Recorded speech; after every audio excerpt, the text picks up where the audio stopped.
잠깐 같이 기도드리겠습니다.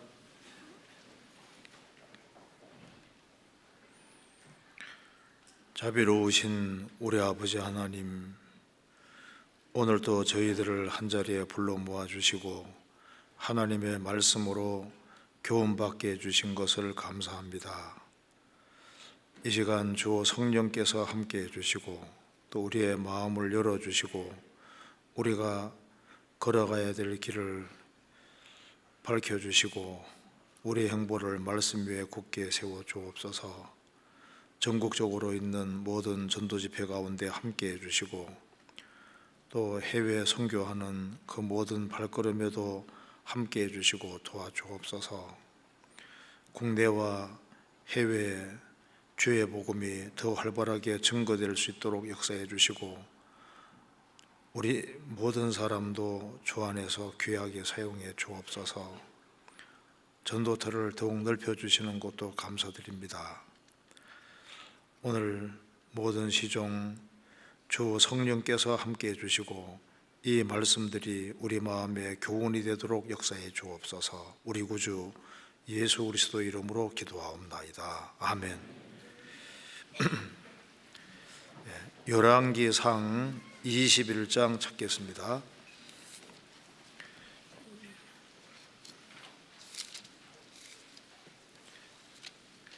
열왕기상 21장입니다. 제가 1절부터 읽겠습니다. 554페이지입니다. 그 후에 이 일이 있으니라. 이스라엘 사람 나봇이 이스라엘에 포도원이 있어 사마리아 왕 아합의 궁에서 가깝더니 아합이 나봇에게 일러 가로되 내 포도원이 내 궁 곁에 가까이 있으니 내게 주어 나물밭을 삼게 하라. 내가 그 대신에 그보다 더 아름다운 포도원을 내게 줄 것이요 만일 합의하면 그 값을 돈으로 내게 주리라. 나봇이 아합에게 말하되 내 열조의 유업을 왕에게 주기를 여호와께서 금하실지로다 하니 이스라엘 사람 나봇이 아합에게 대답하여 이르기를 내 조상의 유업을 왕께 줄 수 없다 함을 인하여 아합이 근심하고 답답하여 궁으로 돌아와서 침상에 누워 얼굴을 돌이키고 식사를 아니하니 그 아내 이세벨이 저에게 나와 가로되 왕의 마음에 무엇을 근심하여 식사를 아니하나이까. 왕이 이르되 내가 이스라엘 사람 나봇에게 말하여 이르기를 내 포도원을 내게 주되 돈으로 바꾸거나 만일 내가 좋아하면 내가 그 대신에 포도원을 내게 주리라 한즉 저가 대답하기를 내가 내 포도원을 내게 주지 않겠노라 함을 인하미로다. 그 아내 이세벨이 저에게 이르되 왕이 이제 이스라엘 나라를 다스리시나이까 일어나 식사를 하시고 마음을 즐겁게 하소서. 내가 이스라엘 사람 나봇의 포도원을 왕께 드리리다 하고 아합의 이름으로 편지를 쓰고 그 인을 쳐서 그 성에서 나봇과 함께 사는 장로와 귀인들에게 보내니 그 편지 사연에 이르기를 금식을 선포하고 나봇을 백성 가운데 높이 앉힌 후에 비류 두 사람을 그 앞에 마주 앉히고 저에게 대하여 증거하기를 내가 하나님과 왕을 저주하였다 하게 하고 곧 저를 끌고 나가서 돌로 쳐 죽이라 하였더라. 그 다음에 16절입니다. 아합이 나봇의 죽었다 함을 듣고 곧 일어나 이스라엘 사람 나봇의 포도원을 취하러 거리로 내려갔더라. 여호와의 말씀이 디셉 사람 엘리야에게 임하여 가라사대 너는 일어나 내려가서 사마리아에 거하는 이스라엘 왕 아합을 만나라. 저가 나봇의 포도원을 취하러 그리로 내려간다니 너는 저에게 말하여 이르기를 여호와의 말씀이 내가 죽이고 또 빼앗았느냐 하셨다 하고 또 저에게 이르기를 여호와의 말씀이 개들이 나봇의 피를 핥은 곳에서 개들이 내 피 곧 내 몸의 피도 핥으리라 하셨다 하라. 하면 넘겨보겠습니다.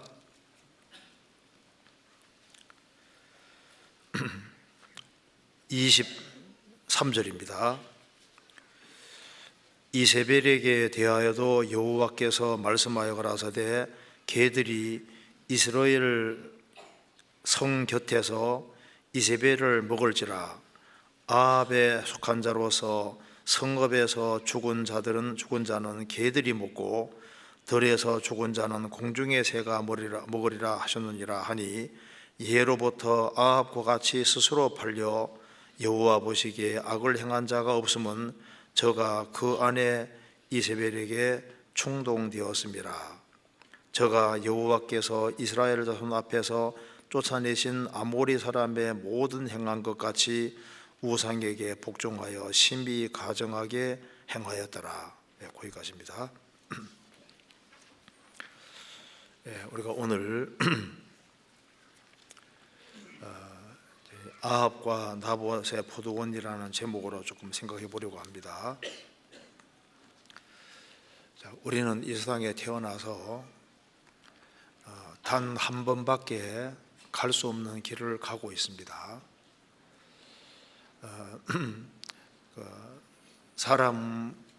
사람에 대해서 여러 가지로 규정을 하는데 아마 호모 오벤서란 말을 들어본 사람도 있을 겁니다. 호모 오벤서는, 호모는 사람이란 말이죠. 그러니까 호모 오벤서는 인간은 짐승과 다르게 길을 가는 존재다. 우리는 지금 단 한 번밖에 없는 그런 길을 가고 있는데 영원한 천국과 영원한 지옥 두 길 중에 한 길을 가고 있습니다. 살아계신 하나님 앞에서 사람은 결국 두 종류밖에 없는 겁니다. 구원을 받은 사람과 받지 아니한 사람, 거듭난 사람과 거듭나지 아니한 사람, 하나님께 속한 사람과 그렇지 않은 사람, 그 둘로 갈라져 있습니다. 그래서 가는 길이 다르기 때문에 살아가는 방식도 완전히 다를 수밖에 없습니다. 여기에 열왕기상 21장에 나봇이라는 사람이 나오고 그리고 아합과 이세벨이 나오는데 이 두 사람의 운명은 영원히 갈라지게 됐습니다. 성경에 나봇의 포도원이란 말이 계속 나오는데요, 나봇은 아마 그 당대에 아주 평범한 사람이었던 것 같습니다. 그렇지만은 성경에 이것을 기록해 놓은 것은 나봇이 하나님에 대한 확실한 어떤 믿음을 가지고 살다가 죽임 당한 것이 여기에 기록이 되어 있습니다. 제가 이걸 보면은 생각나는 것이 누가복음 16장에 부자와 나사로의 얘기가 있습니다. 날마다 호화로 연락하는 엄청나게 큰 부자가 있는데 그 당시에 나사로는 거지였습니다. 사람 봤을 때는 이 거지 나사로는 정말 불쌍한 사람, 그리고 날마다 호화로 연락하는 이 부자는 아주 행복한 사람, 이렇게 생각을 했을 텐데 인생의 결과는 정반대였습니다. 딱 죽음 건너가니까 영원한 운명이 갈라지는 것처럼 이 시대에도 참 죽임당한 나봇은 불행한 사람, 그 아합과 이세벨은 그 당대 정권을 잡고 있고 왕으로 있으니까 아주 굉장한 존재로 생각했을 텐데 주님 봤을 때는 이 아합과 이세벨은 정말 불행한 사람이 아닐 수 없습니다. 그래서 오늘 이게 아합과 나봇의 포도원, 이 제목으로 같이 좀 생각을 해보겠습니다. 여기에 먼저 개요를 잠깐, 먼저 이 전체적인 내용을 잠깐 생각해 보면은 열왕기상 21장 1절에 그 후에 이 일이 있으니라. 이스라엘 사람 나봇이 이스라엘에 포도원이 있어 사마리아 왕 아합의 궁에서 가깝더니, 그러니까 나봇이라는 사람의 포도원이 아합 궁하고 가까웠습니다. 그런데 2절에 아합이 나봇에게 일러 가로되 내 포도원이 내 궁 곁에 가까이 있으니 내게 주어 나물밭을 삼게 하라. 내가 그 대신에 그보다 더 아름다운 포도원을 내게 줄 것이요 만일 합의하면 그 값을 돈으로 내게 주리라. 이렇게 얘기했을 때 나봇은 포도원을 팔 수가 없었습니다. 왜냐하면 하나님 명령 때문에 그런 겁니다. 그 3절에 나와 있죠. 나봇이 아합에게 말하되 내 열조의 유업을 왕에게 주기를 여호와께서 금하실지로다 하니, 이 아합의 아내 이세벨이 시돈 사람 엣바알의 딸입니다. 근데 그래서 여기에 이 당시에 이세벨이 들어와서 토지를 영구 매매할 수 있도록 제도를 바꿔버린 거예요. 그래서 토지를 마음대로 사고 팔게 했는데 하나님께서 명령하시기를 토지는 하나님의 것이기 때문에 영구 매매를 하나님께서 금지하셨습니다. 그래서 지금 이 내용은 아합 왕이 나봇의 포도원을 완전히 자기 소유로 하려고 하는 겁니다. 영구적으로 살려고 하는 겁니다. 그런데 하나님은 영구 매매를 금지하시기 때문에 왕의 명령이지만은 그는 하나님을 두려워하고 하나님을 믿는 참 신앙인이었습니다. 그래서 나봇이 아합에게 말하되 내 열조의 유업을 왕에게 주기를 여호와께서 금하실지로다. 나도 그러고 싶은 마음이 있을지라도 이게 하나님이 금지하셨기 때문에 왕이라 할지라도 안 되겠습니다 하고 딱 거절하는 거잖아요. 근데 이렇게 거절하는 게 이 당시에 굉장히 무서운 얘기입니다. 왜냐하면 이세벨이 보통 여자가 아니잖아요. 이세벨이 앞에 읽어보면 하나님의 선지자들을 무자비하게 죽였습니다. 엘리야는 말하기를 아합과 이세벨이 하나님의 선지자들을 다 죽이고 나 혼자 남았습니다 이렇게 말했습니다. 이세벨은 사람을 쉽게 죽이는 사람이에요. 만일 여기 나봇이 이렇게 포도원을 왕에게 안 팔면은 죽을 수 있다는 걸 알고 있는 상태입니다. 그래도 하나님께서 금지하신 것이기 때문에 안 되겠습니다 이렇게 말할 때 자기에게 불이익이 닥칠 줄을 알고 있습니다. 그럼에도 불구하고 하나님을 믿는 신앙 그리고 하나님 말씀 때문에 거절을 한 겁니다. 그리고 이제 이 아합 왕도 알고 있는 거예요.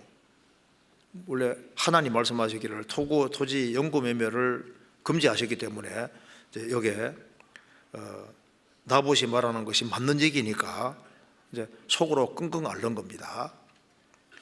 그래서 끙끙 앓으면서 식사를 안 하니까 이세벨이 왜 그렇게 식사를 하지 않느냐 하니까 사실 얘기를 하는 겁니다. 나봇이 포도원을 안 판다는 거예요. 그러니까 이제 이세벨은 이방 여인으로서 시집 왔기 때문에 이해가 안 되는 거예요. 왕이 이스라엘을 다스리고 있는데 그거 마음대로 할 수 있는데 왕이 하겠다는데 그걸 금지하니까 저런 인간은 나쁜 인간이다 그 말입니다. 그래서 이제 비류 두 사람을 증인으로 내세워서 쳐 죽이잖아요. 죽입니다. 그리고 이제 죽었다고 하니까 이제 이 아합은 그 포도원을 그렇게 갖고 싶었던 거예요. 그래서 포도원을 갖고 싶어서 이제 나봇이 죽었다고 하니까 신나게 내려가는 겁니다. 보시죠. 16절 아합이 나봇의 죽었다 함을 듣고 그 다음에 뭡니까? 곧 일어나 이걸 보면 참 아합이 아이도 아니고 이스라엘을 다스리는 왕이 그 포도원 있지 않습니까? 포도원 그 뺏으려고. 그래서 이제 다 이제 나봇이 죽었다고 하니까 곧 일어나서 이스라엘 사람 나봇의 포도원을 취하려고 그리로 내려갔더라. 취하려고.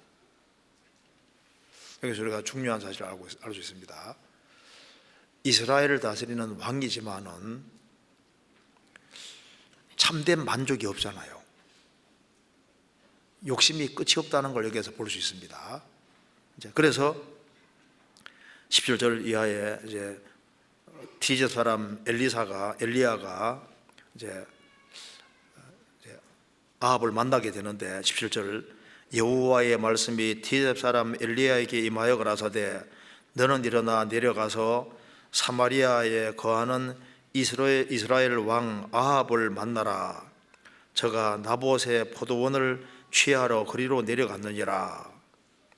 너는 저에게 말하여 이르기를 여호와의 말씀이 내가 죽이고 또 빼앗았느냐.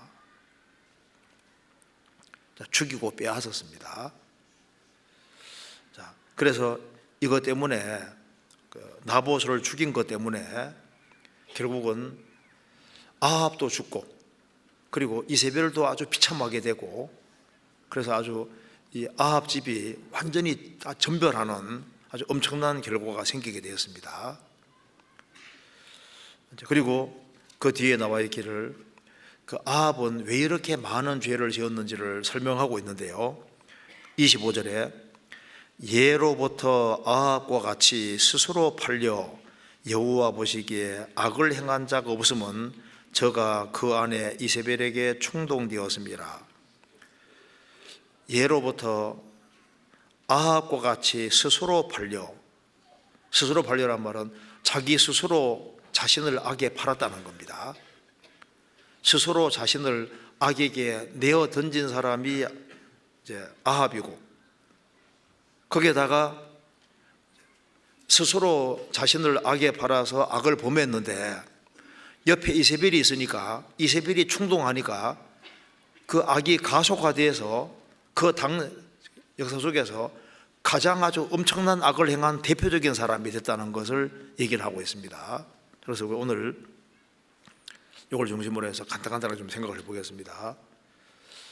먼저 이 아합을 통해서 뭘 알 수 있냐 하면은 만족함이 없는 인생의 모습을 볼 수 있고 그리고 여기에 아합이 이세벨이 이 나봇을 죽일 때 거짓 증인을 세웠잖아요.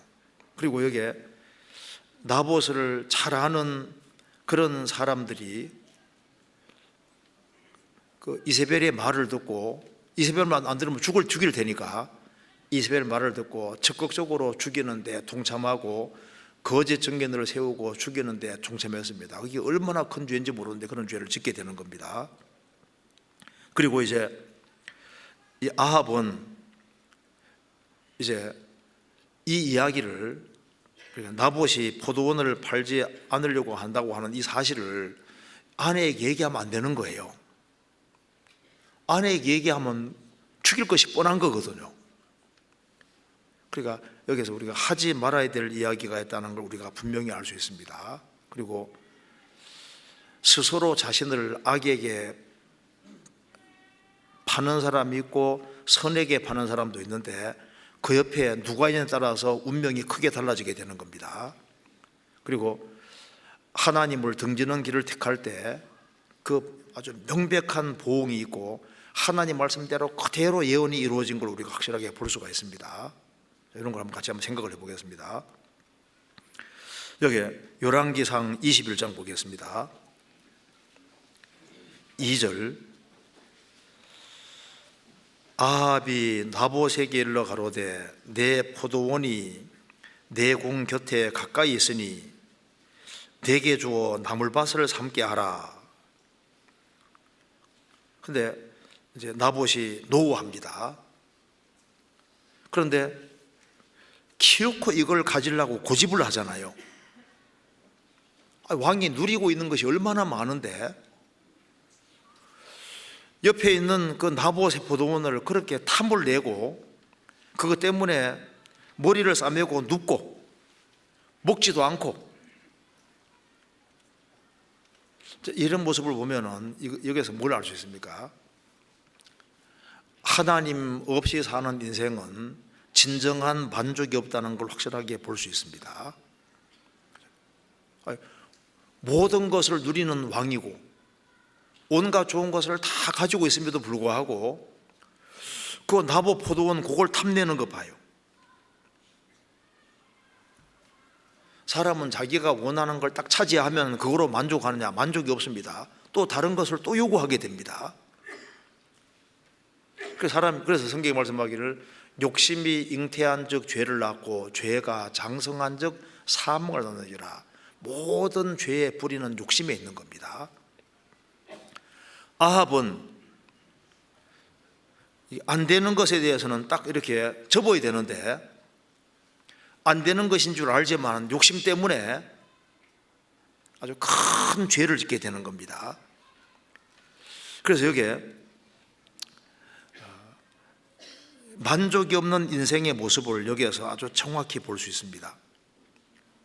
혹시 이렇게 인터넷에 한번 들어가서 보시면요, 쇠똥굴이 아프리카에서 이제 이렇게 그 코끼리가 똥을 탁 누잖아요. 와, 그러면 쇠똥구리들이 막 쫙 몰려와서 똥 차지하려고 막 얼마나 치고받고 싸우는지 한번 보시면요, 와, 정말 치열해요. 그거 보면은 우리 인생의 모습하고 비슷하다. 여기 이제 그 한번 시간 나시면 한번 찾아보시면 정말 좋아요. 그래서 여기 영어로도 지금 아주 비디오가 많이 있습니다. 덩 비틀이라 해가지고 똥 비틀. 그래서 이제 똥 때문에 싸우는 거 보면요, 대단해요. 그래서 지금 많은 사람들이 썩어지고 없어질 것을 위해서 추구하고, 이제 그래서 땅의 것을 많이 차지하면은 성공했다고 생각하는데 그게 착각이고 교만인 겁니다. 인간은 구원을 받지 아니하면, 하나님 안에서 참된 안식을 얻지 아니하면은 눈에 보이는 게 전부라 생각하기 때문에 그걸 계속 추구하는 겁니다. 제가 한번, 아마 아는 사람이 많을 텐데 한번 제가 글을 한번 읽어보겠습니다. 그 남편감을 파는 백화점이 문을 열었습니다. 이 백화점에 가면 마음대로 남편감을 골라 살 수 있었습니다. 근데 규정이 하나 있는데 이미 거쳐왔던 층으로는 되돌아갈 수 없다는 조건이 있는 겁니다. 그래서 두 처녀가 꿈에 그리던 남편을 사려고 이제 그 백화점을 찾았는데 1층에는 직업이 있고 아이들을 좋아하는 남자들이 진열되어 있었습니다. 그래서 괜찮군, 1층 정도면, 이 정도면 한 층도 올라가 볼 필요가 있겠어. 2층 올라가니까 2층에는 돈을 잘 벌고 아이들도 좋아하며 아주 잘생긴 남자들이 진열되어 있는 겁니다. 그러니까 이제 욕심이 생겼습니다. 3층에 올라가 봐야 되겠다. 3층 올라가니까 돈 잘 벌고 아이를 좋아하고 아주 잘생겼고 또 집안일도 잘 도와주는 남자들이 있는 거예요. 그래, 그럼 4층 가봐야지. 만족이 안 되잖아요. 그래서 4층에는 돈 잘 벌고 아이를 좋아하고 잘생겼고 집안일도 도와주고 아주 그다음에 로맨틱한 남자들이 쫙 진열되어 있는 거예요. 자, 이 정도면 이제 만족해야 되는데, 이제 5층 또 올라가 봐야 되겠다. 만족이 안 되는 겁니다. 5층 올라가니까 5층은 이렇게 적혀 있습니다. 5층은 비어 있음. 만족을 모르는 당신, 출구는 왼편에 있으니 계단을 따라 쏜살같이 내려가기 바람. 그러니까 아무것도 못 구한 거예요. 욕심. 록펠러가 미국의 최고 부자였을 때 이제 만족하냐고 물으니까 록펠러가 뭐라 했는지 아시죠? 조금 더 벌어야 되겠다고. 그 유명한 얘기입니다. 미국에서 재산이 제일 많은 사람이 됐음에도 불구하고 이제 만족하냐 하니까 조금 더 벌어야 되겠다. 인간은 눈에 보이는 거로 만족이 안 되도록 되어 있습니다. 여기 사도행전 24장 찾겠습니다. 사도행전 24장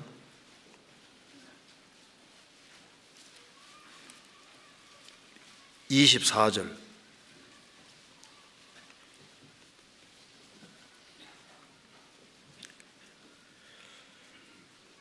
수일 후에 벨릭서가 그 안에 유대 여자 드루실라와 함께 와서 바울을 불러 그리스도 예수 믿는 도를 듣거늘 바울이 의와 절제와 장차오는 심판을 강론하니 벨릭서가 두려워하여 대답하되 시방은 가라, 내가 틈이 있으면 너를 부르리라 하고 동시에 또 바울에게서 돈을 받을까 바라는 거로 더 자주 불러 같이 이야기하더라.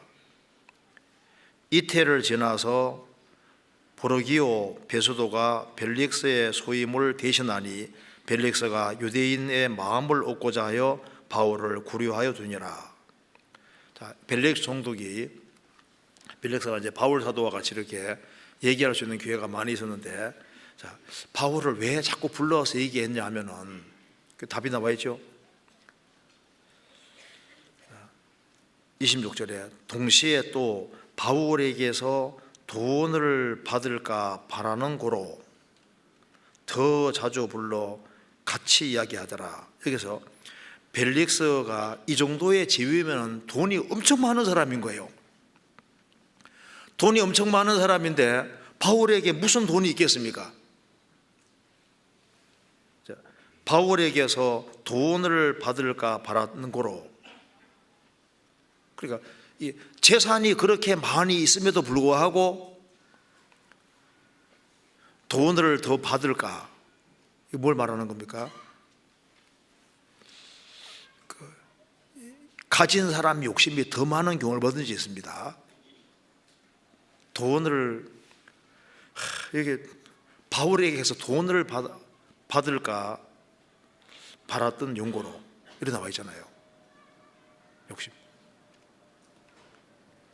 자, 아합도 그 모든 것을 소유하고 있으면서도 그걸 기웃고 뺏으려고 하는 거 봐요. 그걸 못 뺏으니까 그것 때문에 들어 누워가지고 가지고 있는 것이 얼마나 많은데 그거로 만족할 줄 모르고, 이게 이제 남의 얘기가 아니다 그 말입니다. 성경 잠언 30장 보시겠습니다. 잠언 30장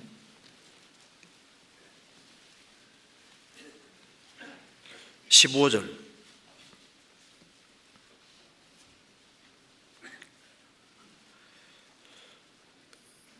거머리에게는 두 딸이 있어 다고다고 하느니라.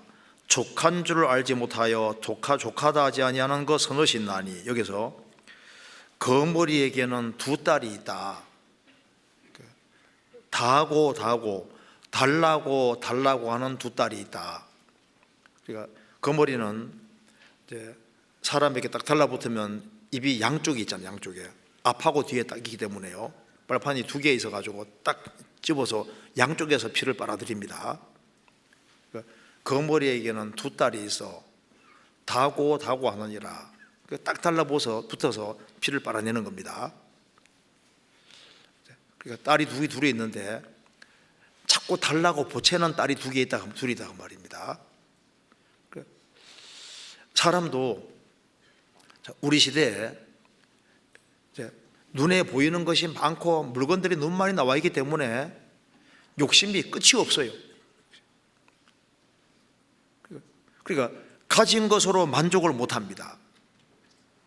그래서 우리도 구원받기 전에 눈에 보이는 게 전부라고 생각해서 눈의 것을 열심히 붙잡으려고 했는데, 그런 욕심 때문에 많은 죄를 짓게 된 겁니다.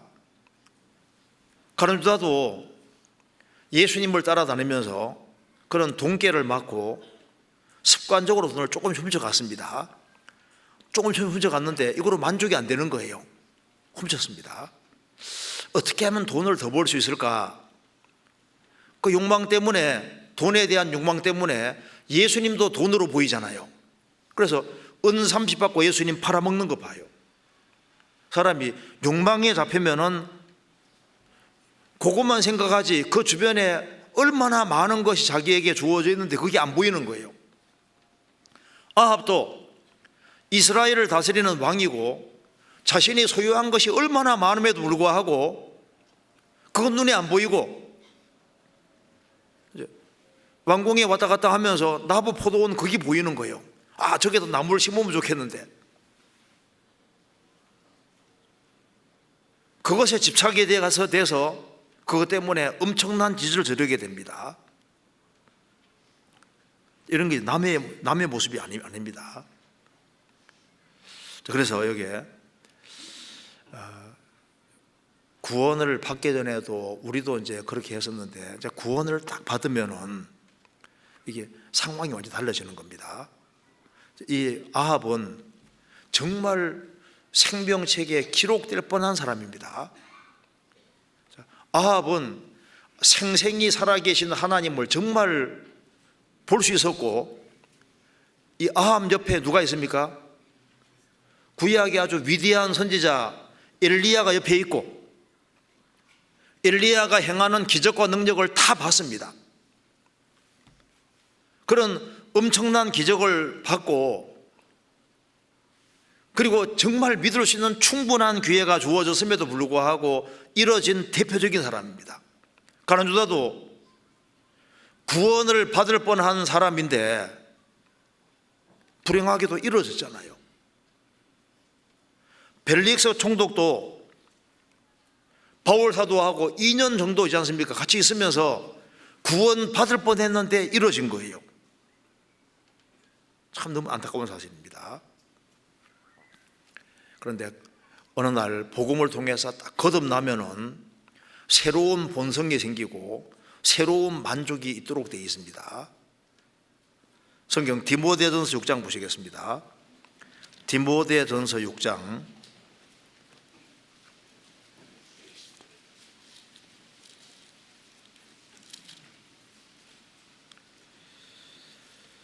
6절입니다.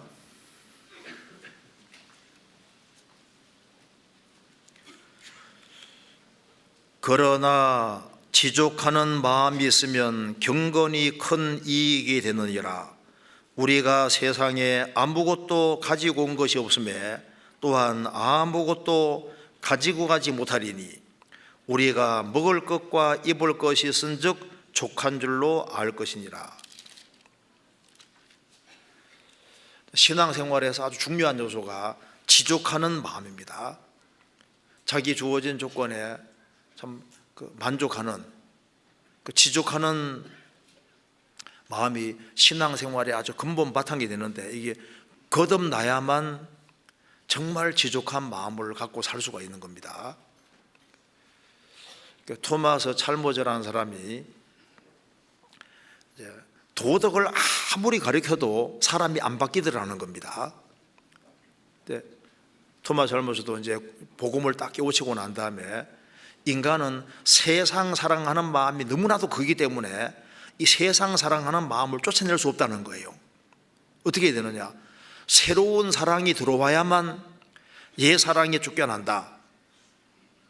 그래서 이게 expulsive love라고 하는데, expulsive 그러니까 쫓아내는, 구축하는, 쫓아내는, 그러니까 주님의 사랑이 세상적인 인간의 어떤 그런 세상 사랑하는 그 마음보다 훨씬 더 크기 때문에 주님의 그 큰 사랑이 영혼 속에 딱 들어와야만, 그래야만 옛 사랑이 쫓겨나고, 그리고 주님이 주시는 새로운 사랑 때문에 우리가 그 사랑 안에서 만족하면서 힘있게 살 수 있다는 걸 얘기하고 있는데 맞는 얘기입니다. 구원을 확실히 받을 때, 구원받은 즉시 나는 나그네구나 하는 걸 확실히 깨닫습니다. 이 세상은 잠깐 거쳐가는 곳이다. 눈에 보이는 모든 것은 결국은 다 없어지는 것이라는 걸 확실히 압니다. 이 세상도 정욕도 다 지나가는 거예요. 그래서 여기 말씀하기를 그러나 지족하는 마음이 있으면 경건이 큰 이익이 되느니라. 우리가 세상에 아무것도 가지고 온 것이 없음에 또한 아무것도 가지고 하지 못하리니, 이걸 이제 실감하는 사람이 크리스찬들입니다. 지금 이 세상이 전부라고 생각하는 사람은 세상 것을 놓을 수가 없잖아요. 그런데 구원을 받으면은 눈에 보이는 것은 잠깐이요 눈에 보이지 않는 것은 영원하다는 걸 압니다. 이상은 잠깐인 거예요. 우리가 세상에 아무것도 가지고 온 것이 없음에 또한 아무것도 가지고 가지 못하리니, 빌딩을 몇 채 가지고 있든 재산이 아무리 많든 죽음 건너갈 때 못 가져갑니다. 그러니까 성경이 말씀하기를 우리가 먹을 것과 입을 것이 있은즉 족한 줄로 알 것이라. 제가 물어보겠습니다. 먹을 거 있으세요? 입을 거 있어요? 있으면은 족한 줄로 알 것이라. 그러면서 그 뒤에 9절에 부하려 하는 자들은 시험과 올무와 여러 가지 어리석고 해로운 정욕에 떨어지나니 그 사람으로 침중과 멸망에 빠지게 하는 것이라. 돈을 사랑함이 일만하게 뿌리가 되나니 이것을 사모하는 자들이 미혹을 받아 믿음에서 떠나 많은 근심으로서 자기를 찔러도다. 열심히 사는 것은 좋지만은 세상적으로 너무 부하려고 하다 보면은 그게 많은 마귀의 유혹이 있어서 믿음에서 멀어지는 줄 수 있습니다. 믿음에서 멀어지고 신앙생활에서 멀어지면 그 손실은 상상할 수가 없는 거예요. 그래서 지족하는 마음이 있으면은 마귀의 많은 시험을 피할 수가 있습니다. 왜냐하면 모든 문제가 생기는 근원이 욕심 때문에 생기기 때문에 욕심을 줄이면은 마귀의 시험을 피할 수 있습니다. 성경 보시겠습니다. 히브리서 13장 5절입니다.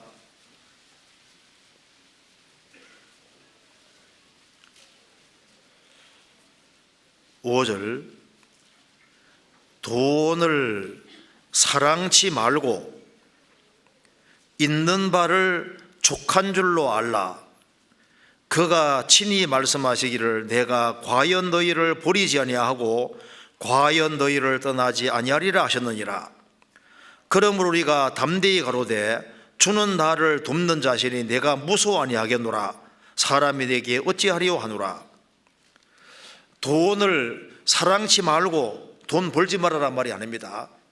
성실이라서 돈을 벌어야 되지만은 돈을 사랑치 말고 주님을 사랑하고 성경을 사랑하고 교회를 사랑하고 돈은 벌어야 되지만 돈은 사랑치 말고 있는 바를 족한 줄로 알라.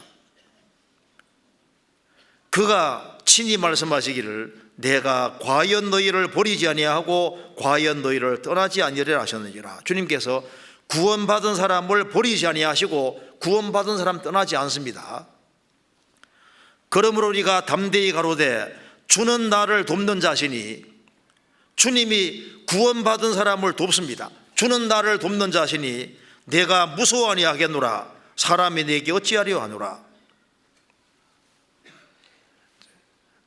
하나님의 생명으로 거듭난 사람은 가는 길이 다릅니다. 방주 안에 까마귀도 있고 비둘기도 있는데 까마귀는 내보내니까 안 들어오잖아요. 사체 뜯어먹느라고 안 들어옵니다. 비둘기는 내보내니까 접촉할 것이 없는 거예요. 다시 들어오잖아요. 비둘기가 먹는 거와 까마귀가 먹는 것 자체가 다릅니다. 그러니까 비둘기는 까마귀가 사체 뜯어먹는 거 보고 안 부러워하잖아요. 구원받은 사람이 부러워하는 것과 불신자가 부러워하는 것은 다릅니다. 그러니까 불신자의 만족과 성도의 만족은 다른 거예요. 여기 시편 17편입니다. 17편 14절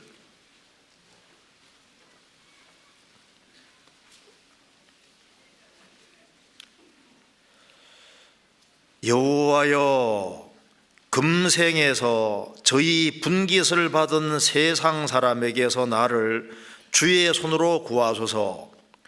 그는 주의 재물로 배를 채우심을 입고 자녀로 만족하고 그 남은 산업을 그 어린아이들에게 유전하는 자니이다.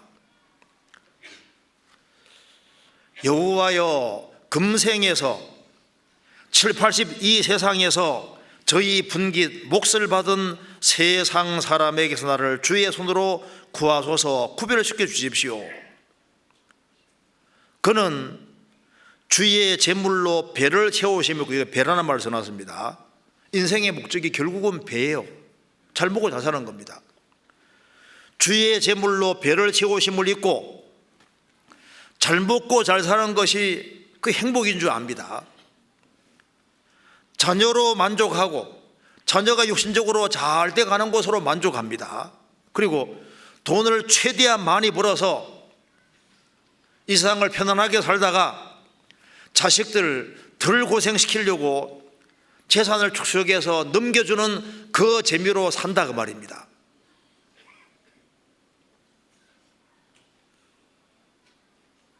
(15절) 나는 의로운 중에 주의 얼굴을 보리니 깨를 때 주의 형상으로 만족하리이다.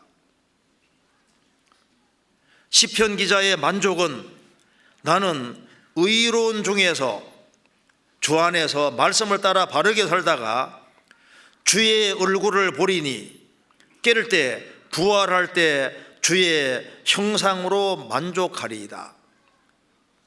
영원한 천국에서 주님 얼굴을 배웠고 주님처럼 되어서 영원히 영광 중에 사는 그걸 생각하면서 생을 살아가는 거니까 땅의 것을 추구하는 사람과 위의 것을 추구하는 사람, 가는 길이 다른 겁니다.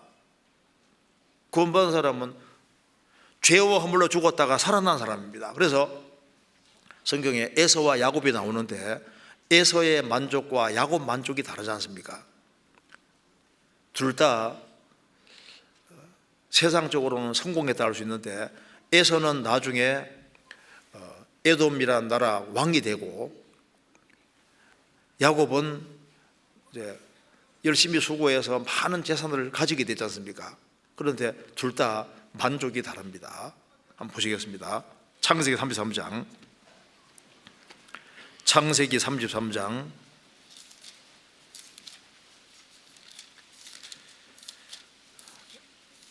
33장 9절입니다. 에서가 가로되 내 동생아, 내게 있는 것이 족하니 내 소유는 내게 두라. 에서와 야곱이 이제 상봉을 하게 되었습니다. 야곱이 이제 에서에게 선물을 보내니까 에서가 말합니다. 내 동생아, 내게 있는 것이 족하니 내 소유는 내게 두라. 그는 왕이 되어 있고 많은 걸 누리는 사람이 되었습니다. 그런 정말 세상 것으로 만족하고 있습니다. 그런데 그 뒤에 11절 야곱은 말합니다. 하나님이 내게 은혜를 베푸셨고 나의 소유도 족하오니. 여기서 에서와 야곱의 차이가 뭐가 있습니까? 야곱은 말합니다. 나의 소유도 족하오니. 그 앞에 하나님이 내게 은혜를 베푸셨고 이 말이 들어가 있는데 에서는 안 들어가 있잖아요. 야곱은 하나님 은혜를 넘치게 받았기 때문에 그것으로 정말 만족합니다. 에서와 야곱은 가는 길이 완전히 다릅니다. 여기 창세기 27장 보시겠습니다. 장자의 명분을 빼앗긴 그 에서에 대한 축복 보면은 창세기 27장 39절 그 아비 이삭이 그에게 대답하여 가로되 너의 주소는 땅의 기름짐에서 뜨고 내리는 하늘 이슬에서 뜰 것이며 너는 칼을 믿고 생활하겠고 내 아우를 섬길 것이며 내가 매임을 벗을 때에는 그 멍에를 내 목에서 떨쳐버리라 하였더라. 이게 무슨 축복이 이렇습니까? 에서가 울면서 나도 축복해달라고 이제 얘기를 하니까 이삭이 축복합니다. 너의 주소는 너가 사는 곳은 땅의 기름짐에서 뜨고 너가 사는 곳은 땅의 기름짐과는 관계없고, 그 말입니다. 내리는 하늘 이슬에 들 것이며 하늘 이슬과는 관계없는 곳이다, 그 말입니다.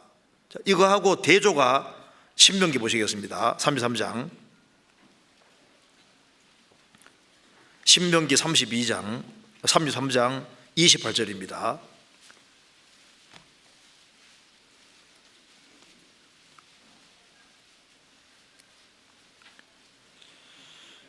(33장) 28절.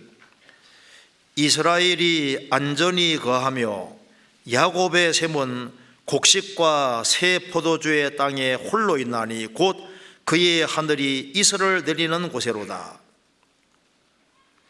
자, 에서가 사는 곳에는 이슬이 없고 땅의 기름짐과는 관계없는데, 이스라엘이 안전히 거하며 야곱의 셈, 야곱을 통해 나타난 12지파를 셈이라고 했습니다. 왜? 야곱과 12지파 통해서 하나님의 축복이 쫙 내려오니까 야곱의 셈입니다. 야곱의 셈 12지파는 곡식과 새 포도주의 땅에 홀로 있나니, 곡식이 있는 땅, 새 포도주가 있는 땅, 그의 하늘이 이슬을 내리는 곳에 있습니다. 그러니까 야곱이 있는 곳에는, 가나안 땅에 사는데 야곱에는, 사는 땅에는 곡식이 있으니까 양식이 있고 새 포도주는 기쁨이니까 기쁨이 있는 곳이고 하늘에 이슬을 내리는, 은총이 내리는 곳인데, 에서가 사는 곳에는 영혼의 양식도 없고 영혼의 기쁨도 없고 하나님의 은총도 없는 곳입니다. 지금 보세요. 예수 그리스도 안에는 신령한 양식이 있고 주님이 주시는 기쁨이 있고 하늘에 은총이 있고 은혜가 있는 곳인데, 세상은 영혼의 양식이 없잖아요.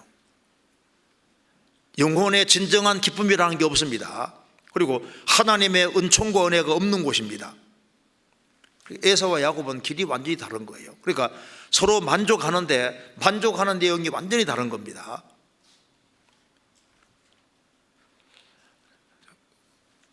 여기 우리가 이제 이 아합을 보면은 제일 먼저 이것이 세상 사람들의 모습이다. 구원 안 받은 사람의 모습입니다. 자기가 이미 가지고 있는 것 자체로 만족할 줄 모르고 특정한 것에 붙잡혀서 계속 욕망이 꼬리를 물지 않습니까? 그걸 우리가 여기서 볼 수 있습니다. 구원을 받은 사람은 신앙생활을 잘하기 위해서 먼저 뭐가 필요하냐면은 하나님이 내게 이미 주신 것이 너무 많습니다. 마음을 딱 맞추고 일단은 자기 주어진 조건에 대해서 지족하는 마음, 그게 꼭 필요한 거예요. 그렇잖아요. 그럼 또 한 가지는 다시 이런 게 다시 보시겠습니다. 21장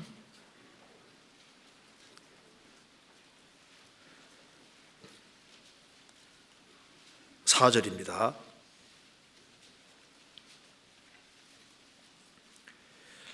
이스라엘 사람 나봇이 아합에게 대답하여 이르기를 내 조상의 유업을 왕께 줄 수 없다함을 인하여 아합이 근심하고 답답하여 궁으로 돌아와서 침상에 누워 얼굴을 돌이키고 식사를 아니하니. 이게 왜 이러냐면은 이미 자기가 가지고 있는 것이 그렇게도 많음에도 불구하고 그게 안 보이고 특정한 욕망에 붙잡히니까 안 보이잖아요. 우리도 사실 근심하는 걸 보면은 하나님이 주신 것이 얼마나 많은데 근심하지 말아야 될 것 가지고 근심할 수도 있잖아요.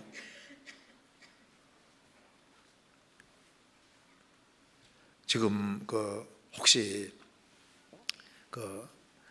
중풍 같은 거 이제 들린 분이 병석에 딱 누워서 꼼짝 못할 때 소원이 뭔지 아시죠? 내가 딱 앉아가지고 내 손으로 밥을 먹을 수만 있다면은,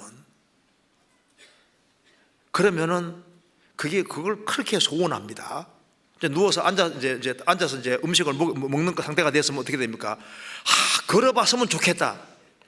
내가 걸을 수만 있다면은 내 재산을 몽땅 다 들여서도 걸어야 되겠다, 이 생각합니다. 우리는 걷잖아요. 대부분 다 걸어서 온 것 같은데. 그러니까 하나님이 주신 것이 너무 많은데 자꾸 특정한 것에 붙잡혀서 그렇게 해서 스트레스를 너무 받는데, 잘 생각해 보시면요, 마음 낮추면 지족하는 마음이 굉장히 중요한 겁니다. 지족하는 마음, 신앙생활에 중요한 거예요. 그리고 여기에 또 한 가지는, 여기에 이세벨에게 말하면 안 됩니다. 보시겠습니다. 5절에 그 안에 이세벨이 저에게 나와서 가로되 왕의 마음에 무엇을 근심하여 식사를 아니하나이까? 왕이 이르되 내가 이스라엘 사람 나봇에 대하여 이르기를 내 포도원을 내게 주되 돈으로 바꾸거나 만일 좋아하면 내가 그 대신에 포도원을 내게 주리라 한즉 저가 대답하기를 내가 내 포도원을 내게 주지 않겠노라 함을 이남이로다. 빼먹었죠. 뭘 빼먹었냐면은 조상의 유업을 왕에게 주기를 여호와께서 금지하실 겁니다. 이건 빼놨잖아요. 이 얘기를 하면 어떻게 될까요? 이 얘기를 하면은 불 보듯이 이세벨이 얼마나 영악한 여자인데 이 아합이 죽게 될 것이 분명함에도 불구하고 그 얘기를 하잖아요. 여기서 우리가 알 수 있는 것이 있습니다. 그 수완이 뛰어난 이세벨에게 이 얘기를 하면은 분명히 나봇에게 불이익이 주어지고 죽을 텐데, 이 말이, 아합의 말이 죽이는 말이 됐습니다. 그렇죠? 자, 생을 살아가는 가운데 하지 말아야 될 말이 있습니다. 자, 우리가 어떤 경우에 말이 사람을 죽이는 말이 될 수 있습니다. 자, 아합이 한 이 말은, 아내에게 말한 이 말이 정말 역사 속에서 하나님 보실 때 중요한 나봇을 죽이는 말이 되잖아요. 우리가 하는 일상의 말 자체가 사람을 죽이는 말이 될 수도 있고 살리는 말이 될 수도 있습니다. 성경 야고보서 보시겠습니다. 3장. 야고보서 3장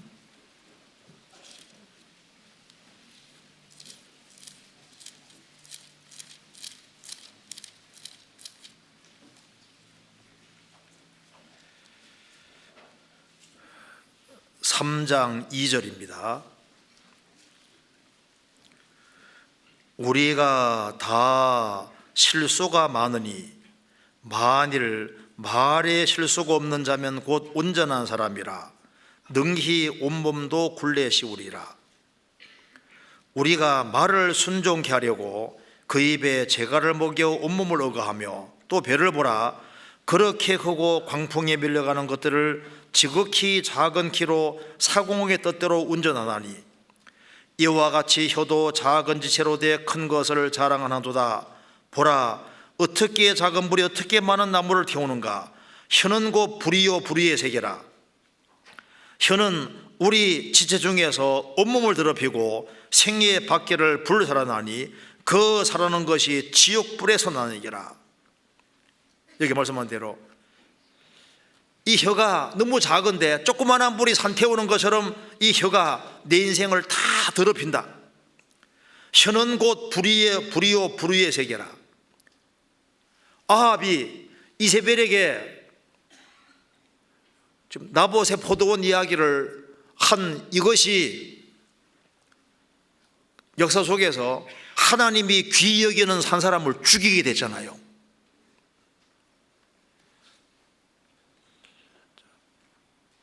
우리가 하나님의 형상대로 지음받은 영적인 존재이기 때문에 말이 굉장히 중요한 겁니다. 혀는 잘못하면 불이 되고 혀는 불의의 세계라. 가정을 망치고 교회를 망치고 사람을 무너뜨리는 그런 일이 될 수 있습니다. 그래서 우리가 말을 할 때 이게 사람을 아는 길이 여러 가지가 있다고 하는데, 식사하는 모습을 보고도 그 사람을 알 수 있고, 돈 거래 통해서도 돈을 통해 돈거래하는 걸 통해서 사람을 알 수 있고, 또 한 가지는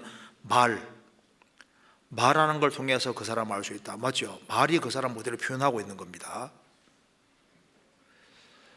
우리가 말을 할 때 이 말이 그냥 혀에서 나오는 입술의 말도 있고, 또 이제 지식의 말도 있고, 학교에서 배우는 지식의 말도 있고, 가슴 속에서 나오는 말도 있고, 영혼에서 우러나오는 말도 있고, 그리고 이제 사람을 살리는 생명의 말씀, 사람을 축복하는 그런 말씀이 나올 수도 있습니다. 우리가 말하는 이 말을 통해서 인생이 만들어진다는 말도 맞습니다. 우리가 생명을 살리는 말, 좋은 말을 하면은 가정을 살리기도 하고, 또 말로 죽이는 말을 할 수도 있습니다. 아합은 이 이야기를 하지 말았어야 됩니다. 그래서 아합이 거짓 증인들을 세워서 죽이잖아요. 그래서 이 아합이 이세벨과 같이 이제 이 나봇을 죽이는 이것 때문에요, 불행 중에 불행으로 떨어지게 된 겁니다. 성경 열왕기상 다시 보시겠습니다. 21장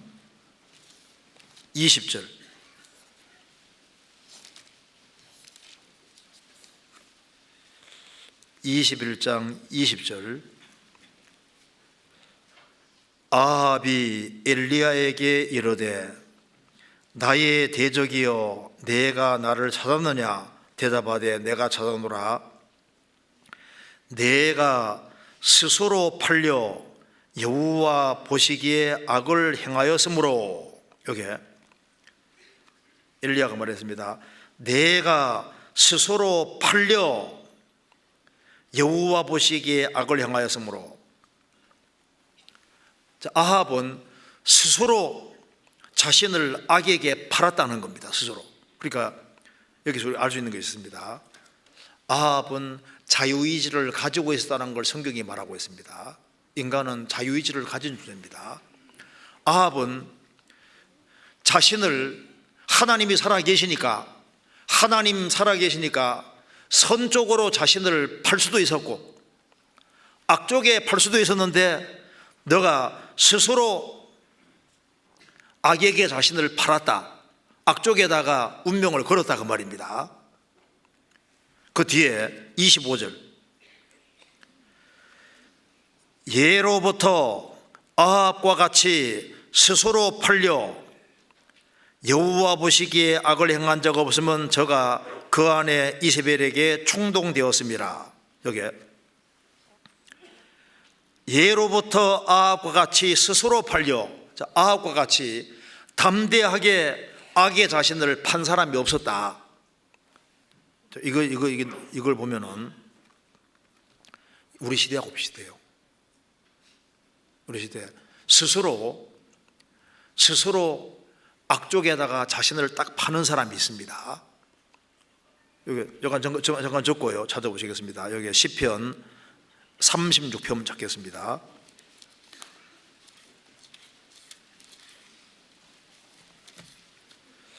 (36편) 4절입니다.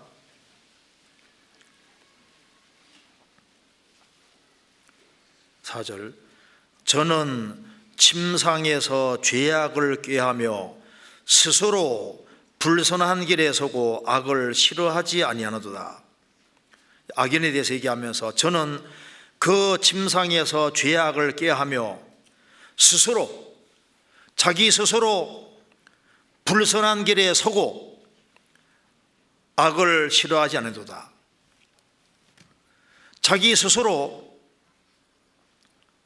하나님 쪽을 택할 거냐, 마귀 쪽을 택할 거냐, 선 쪽을 택할 거냐, 악 쪽을 택할 거냐 했을 때 아합은 스스로 악 쪽을 택했습니다.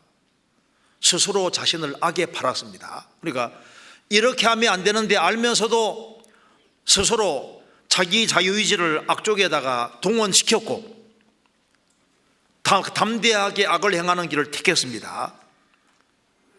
거기에다가 이제 뒤에 이세벨이 이제 부추기는 겁니다. 열왕기상 21장 25절, 예로부터 아합과 같이 스스로 팔려 여호와 보시기에 악을 행한 적 없으면 저가 그 안에 이세벨에게 충동되었음이니라. 자신을 악에게 팔고 악적으로 이제 갔습니다. 갔는데 이걸 가소화시킨 것이 이세벨이에요. 이세벨은 뒤에서 충동해 가지고 계속 더 큰 악으로 가게끔 만들었습니다. 그래서 이스라엘 땅에 그 바알 신앙, 바알과 아세라 신앙을 그대로 끌어들였잖아요. 처음에는 여로보암이 베델과 단에다가 금송아지 섬겼는데, 금송아지 우상 섬겼는데, 이제 이세벨은 들어와서 이제 그 바알 신앙, 아세라 신앙을 이스라엘 땅에 쫙 끄집어 들였습니다. 스스로 자신을 악에게 팔았기 때문에 이세벨이 부추겨서 하나님 보실 때 상상할 수도 없는 큰 악을 행하게 됐습니다. 이걸 보면은 우리가 중요한 교훈을 받을 수 있습니다. 우리 시대가 충동을 받기가 정말 쉬운 시대입니다. 많은 매체들이 자꾸 악으로 충동하잖아요. 충동을 하기 때문에 우리가 방향만 조금 잘못되면은 뒤에 충동해가지고 악으로 달려가기가 아주 쉬운 시대가 되어 있습니다. 내가 지금 가는 방향이 내가 내 자유의지를 선 쪽으로 하나님 말씀 쪽으로 두느냐 안 두느냐 그게 중요하고, 그 다음에 이세벨이 충동하는 것처럼 우리 시대에 우리를 충동하는 것이 굉장히 많잖아요. 우리 육신이 부추기죠. 마귀가 부추기고 세상이 부추기는데 충동을 하는 것이 너무너무 많아지는 시대입니다. 그런데 이 시대에 나봇은 하나님을 향한 확실한 믿음 때문에, 이세벨 때문에 선자들이 많이 죽는 것을 봤을 겁니다. 그런데 엘리야가 하늘에서 불을 내린 것도 들었어요. 그는 하나님이 살아계신 걸 확실하게 믿고 있습니다. 그래서 여기서 우리가 알 수 있는 것이 나봇은 신앙의 지조가 굉장히 굳은 사람이라는 걸 알 수 있습니다. 바로 옆에 아합과 이세벨이 바로 옆에 있잖아요. 그럼에도 불구하고 신앙의 지조를 딱 굳게 지키고 죽더라도 신앙 지조를 굳게 지키는 우리가 볼 수 있습니다. 성경 아하가서 한번 보시겠습니다. 아하가서 7장 4절입니다. 목은 상아 망대 같구나. 눈은 해수본 바드라빛 문 곁에 목 같고 코는 다메섹을 향한 레바논 망대 같구나. 솔로몬이 술람 여인을 칭찬하는 내용인데 목을 칭찬하고 있는 내용입니다. 목은 상아 망대 같구나. 이게 무슨 말입니까? 목은 상아 망대 같아. 목은 의지를 가리킵니다.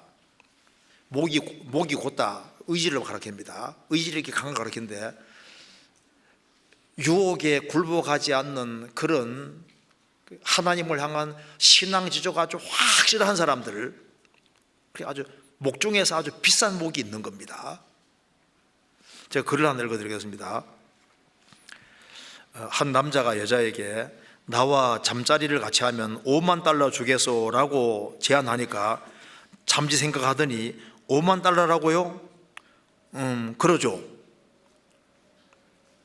그러자 그는 다시 50달러는 어떻게 했소? 라고 물었습니다. 그러자 그 여자는 성내면서 도대체 나를 어떻게 생각하시는 거죠? 이렇게 쏘아붙였습니다. 그러니까 그 남자는 나는 이미 당신이 어떤 사람임을 알고 있어. 다만 가격을 흥정하는 것뿐이요. 50달러는 안 되고 5만 달러 하니까 몸을 그게 던지나습니까?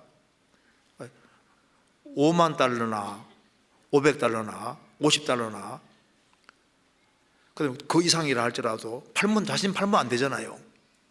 우리는 팔아서 안 되는 것이 있습니다. 나봇은 나는 하나님을 믿는 사람이고 그리고 하나님이 대대로 내려주신 이 기업을 나는 팔 수 없습니다. 왜? 하나님이 토지를 영영이 팔지 말라고 분명히 명령하셨기 때문입니다 하고 그걸 다 고수하잖아요. 끝까지 주님을 따르는 겁니다. 그래서 이세벨과 아합은 이 사람을 죽임으로 인해서 인생이 아주 정말 비참하게 됩니다. 그래서 한번 보시겠습니다. 여기에 열왕기상 21장 보시겠습니다. 열왕기상 21장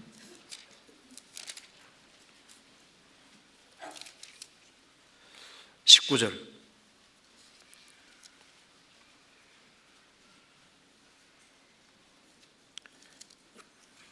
열왕기상 21장 19절입니다.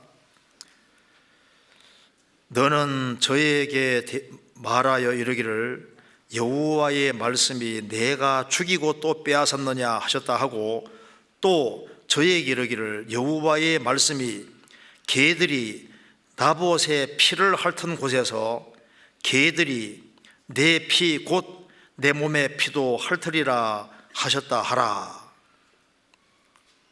자, 나봇을 쳐 죽였는데 그 나봇의 피를 개들이 핥았다 그 말입니다. 그래서 그대로 당하잖아요. 열왕기상 22장 찾겠습니다. 22장 34절입니다. 한 사람이 우연히 활을 당겨 이스라엘 왕의 갑옷 솔기를 쏜지라. 왕이 병거 무는 자에게 이르되 내가 부상하였으니 내 손을 들이켜 나로 군중에서 나가게 하라 하였으나 이날에 전쟁이 맹렬하였으므로 왕이 병거 가운데 붙들려 서서 아람 사람을 막다가 저녁에 이르러 죽었는데 상처의 피가 흘러 병거 바닥에 고였더라. 그리고 37절입니다. 왕이 이미 죽었으므로 그 시체를 메어 사마리아에 이르러 거기 장사하니라. 그 병거를 사마리아 못에 씻음에 개들이 그 피를 핥았으니 여호와께서 하신 말씀과 같더라. 거기는 창기들의 목욕하는 곳이었더라. 자, 하나님께서 말씀하셨는데 개들이 나봇의 피를 핥은 곳에서 개들이 내 피 곧 내 몸의 피를 핥으리라. 그대로 이루어졌잖아요. 그 다음에 아합 집안이 아주 무자비하게 다 죽임당합니다. 하나님이 예후를 일으켜서 다 죽이고 이세벨도 결국은 보응을 받잖아요. 성경 열왕기하 9장 보시겠습니다. 열왕기하 9장